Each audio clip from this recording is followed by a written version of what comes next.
Auntie Claus by Elise Primavera. The Kringle family lived high atop the luxurious Bing Cherry Hotel in New York City, and they loved Christmas. They kept a Christmas tree up all year round. Mr. Kringle was president of the renowned Jingle Bell Bell Company. Mrs. Kringle owned the fabulous Mistletoe to Nail Salon over on 56th and 5th. They had even named their young son after you-know-who. Sophie and her little brother had everything. But if you asked, was it enough? No, they would say.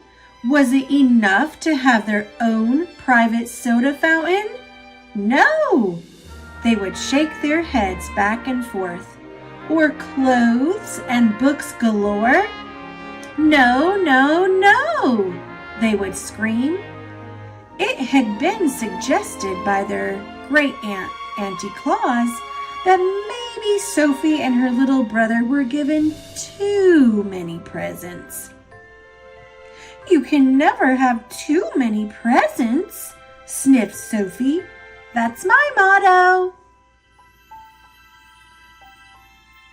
Yes, everyone in the Kringle family loved Christmas, but no one loved it more than Auntie Claus. Auntie Claus lived at the Bing as well, penthouse 25C.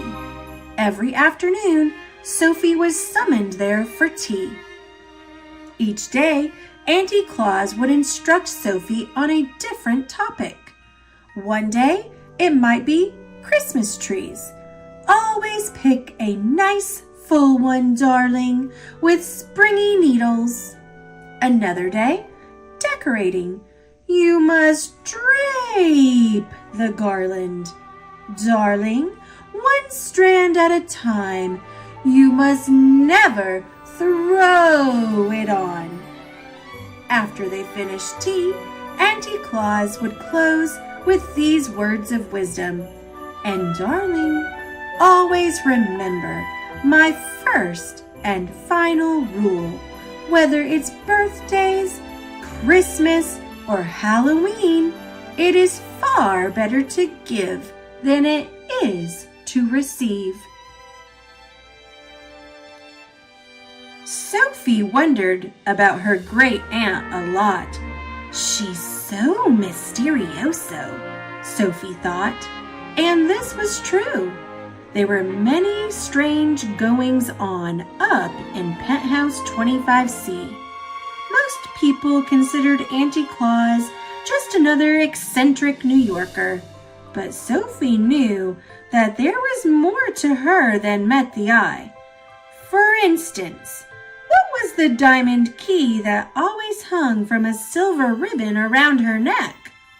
Just a bit of costume jewelry, darling, her great aunt would say, then quickly change the subject. Why did Auntie Claus leave every year right after Halloween and not return until Valentine's Day? Just a business trip, darling. And she'd change the subject again. Where does she go? Sophie wanted to know. Once again, it was Halloween and Auntie Claus announced, "In 1 week, I'm off on my annual business trip." What kind of business are you in anyway? Sophie had asked. That, darling, is something for me to know and you to find out, Auntie Claus had said with a twinkle in her eye. And that was exactly what Sophie intended to do. This year, I have a plan. I'll stow away. Sophie had made up her mind. As she was leaving, Sophie said, "I'm going on a business trip with Auntie Claus." "Marvelous, darling. Be home in time for Christmas. There's a good girl," said her mother. "Do take your mittens," said her father. "I'm going too," said her little brother. "Oh, no, you're not," said Sophie. "Can if I want to," he said. "Cannot," she said. "Can too," he cried. "Cannot," she yelled. Wah! Sophie could hear his ear-splitting scream start to fade as she ran out the door. Sophie tiptoed into Auntie Claus's apartment. There were many boxes and trunks waiting to go. Choosing the largest, Sophie pushed aside the capes and furs and wriggled inside. Quietly, she made a little peephole in the cardboard so she could see everything that was going on. Auntie Claus entered the room. She removed the diamond key that hung from the ribbon around her neck. Next, she placed the key into the lock of her old elevator. The door slid open. The boxes and trunks were loaded. The door slid shut. Vroom! The elevator shot up in the air and out into space. They were going up, up, up. Minutes, an hour passed, and still they were going up. Sophie could feel it getting colder and colder. From her peephole, she could see stars zipping by. Or was that snow? We can't possibly be in New York any longer, she thought. The elevator landed with a thunk, tipping over Sophie's box. She could no longer see, but she thought she heard cheers. The sound soon faded until all became completely silent. Thinking it safe, she climbed out of the box. "Where am I?" Sophie whispered. "You must be the new elf," a little man said. "That's it," said Sophie. "I'm the new elf. Who are you?" "I'm Mr. Pudding," he said. Oh dear, you're in violation of elf rule number 3. "What do you mean?" asked Sophie indignantly. He pulled a worn green and red book from his pocket. On the cover it read, "Elf Rules and Vital Information." He pointed to the section marked Dress Code. Sophie read out loud, "Always look neat, always look snappy. A well-dressed elf always feels happy.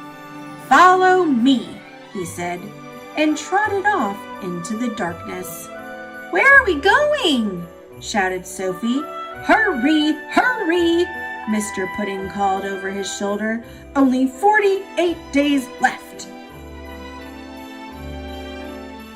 Mr. Pudding put Sophie right to work in the mailroom.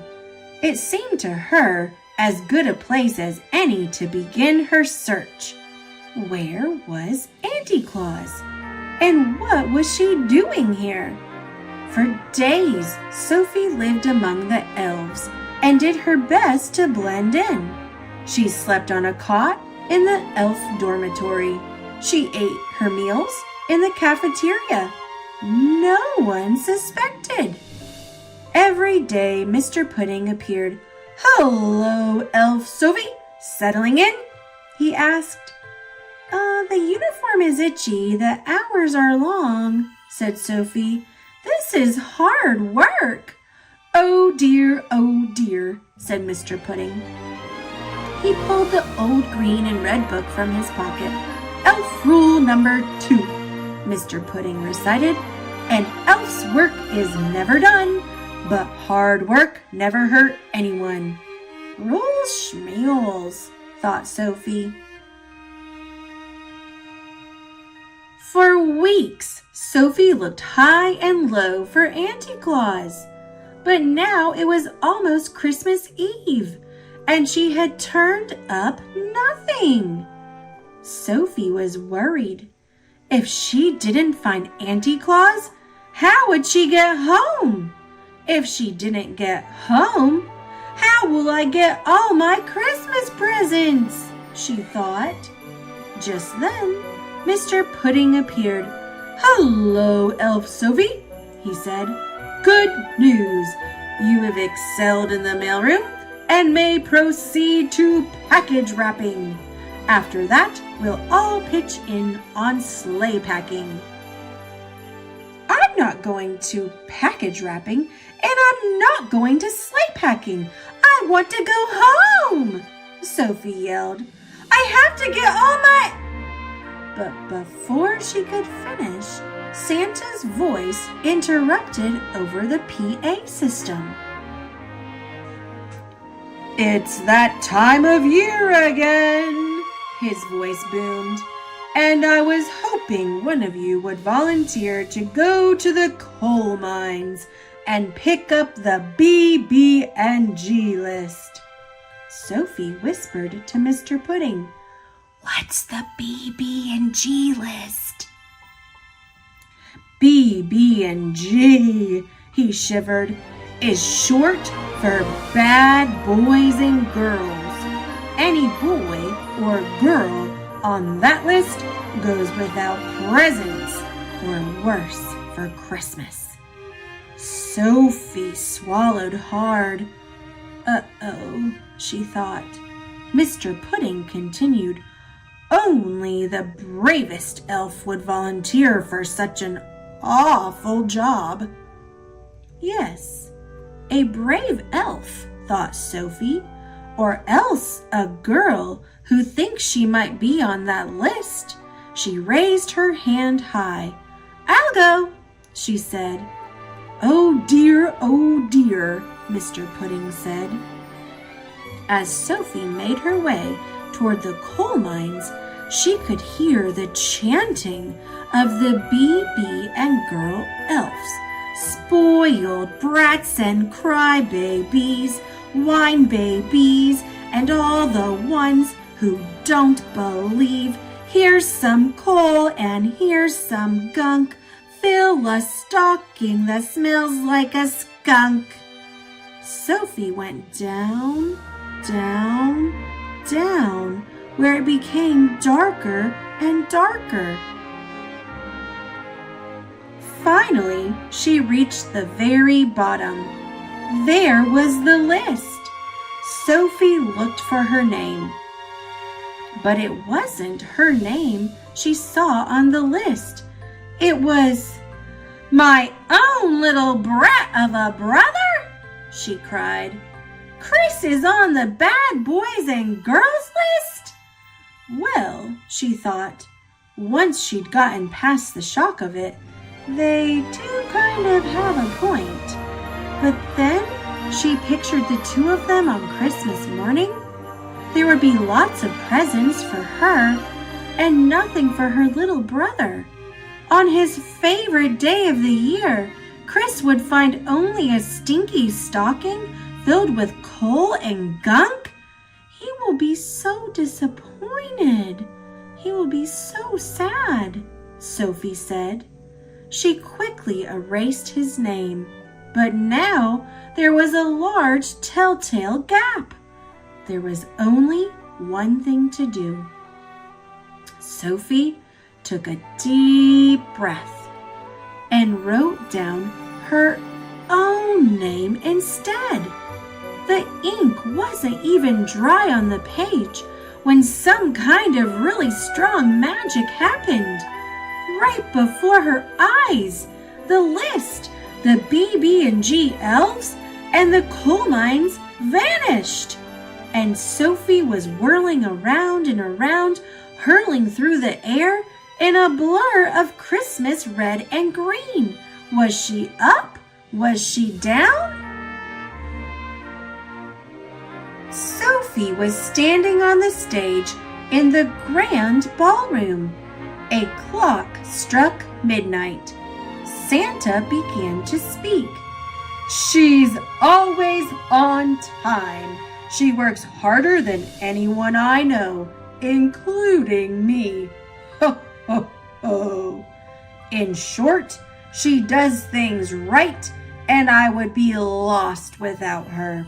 Let's have a big round of applause for my sister. The curtain opened. Auntie Claus! Sophie shouted. Auntie Claus! Everybody cheered. Hooray for Auntie Claus! Turning to Sophie, Auntie Claus winked and said, "Come along, darling. You must be home in time for Christmas." Sophie was about to climb onto the sleigh when Mr. Pudding appeared. He was waving the green and red book in the air. "Oh dear," he cried. "Auntie Claus, Sophie can't leave until she knows the first and final rule. See? It says so right here under departing procedures." The reindeer stomped restlessly and shook their heads as if to say, "Let's go, let's go." "Sophie knows the first and final rule, Mr. Pudding," Auntie Claus said. "I do?" said Sophie. "Yes, you do. Now hop onto the sleigh. There's a good girl." Sophie jumped onto the sleigh, and it rose up into the sky. "Goodbye, goodbye," she called. She could barely hear her aunt's voice over the wind and the snow. "I knew you had it in you. Merry Christmas, darling." The sleigh picked up speed. "Ho, ho, ho!" Santa laughed as the stars whizzed by. Sophie closed her eyes. Her face stung with the cold. When Sophie opened her eyes, she could hardly believe she was in her own bed again. She ran down the stairs toward the living room. "Please let him get his presents," she whispered to herself. Under the tree was her little brother. His cheeks were red, his eyes sparkled, his belly shook with laughter. "Merry Christmas, Sophie!" he bellowed. "Merry Christmas, Chris," Sophie said with great relief. It was then that she realized, Auntie Claus is right. I do know the first and final rule. She said to herself, "It is far better to give than it is to receive." "There is something here for you," her mother and father said proudly. They handed Sophie a tiny box with a card. Inside was a diamond key hanging from a red ribbon. "It's from Auntie Claus," Sophie said. "Where is Auntie Claus anyway?" Chris piped up. "On a business trip, darling," Sophie said, and smiled mysteriously. Suddenly, a thought occurred to Chris. "She's never here on Christmas," he said. "What kind of business is she in anyway?" "That is something for me to know and you to find out," Sophie said to her little butterball of a brother. And someday he would. But that's another story. For my dear niece Sophie, you really are a chip off the old block. Love, Auntie Claus. P.S. I'll be expecting you for tea on Valentine's Day, darling.